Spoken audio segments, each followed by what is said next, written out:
How are you அப்படின்றத ஜெர்மன்ல we கேத்தஸ் their அல்லது வி கேத்தஸ் ஈனன் அப்படின்னு சொல்லுவாங்க. அதுக்கு நம்ம இங்கிலீஷ்ல ரிப்ளை பண்ற மாதிரி ஐ எம் குட், அதாவது இஷ் பின் குட் அப்படின்னு சொன்னா அது தப்பு.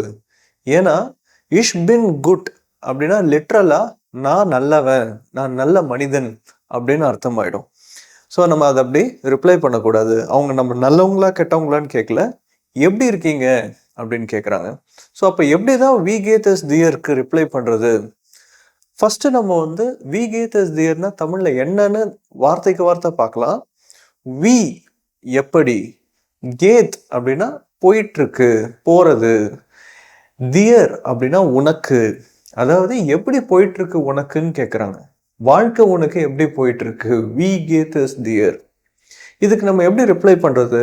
இப்போ தமிழ்ல நம்மளை பார்த்து வாழ்க்கை உனக்கு எப்படிப்பா போயிட்டு இருக்கு அப்படின்னு கேட்டா வாழ்க்கை நல்லா போயிட்டு இருக்குன்னு சொல்லுவோம், இல்லை நாசமா போயிட்டு இருக்குன்னு சொல்லுவோம்.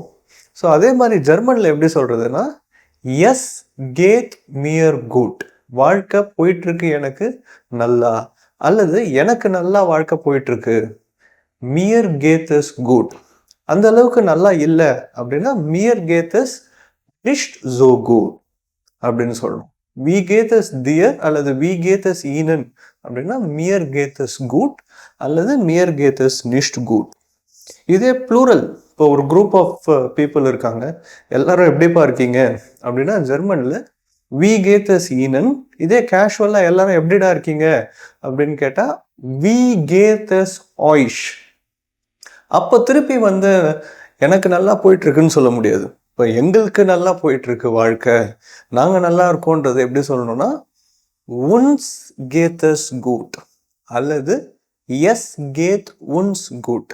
தமிழ்ல அதோட அர்த்தம் எங்களுக்கு வாழ்க்கை நல்லா போயிட்டு இருக்கு. தேங்க்யூ.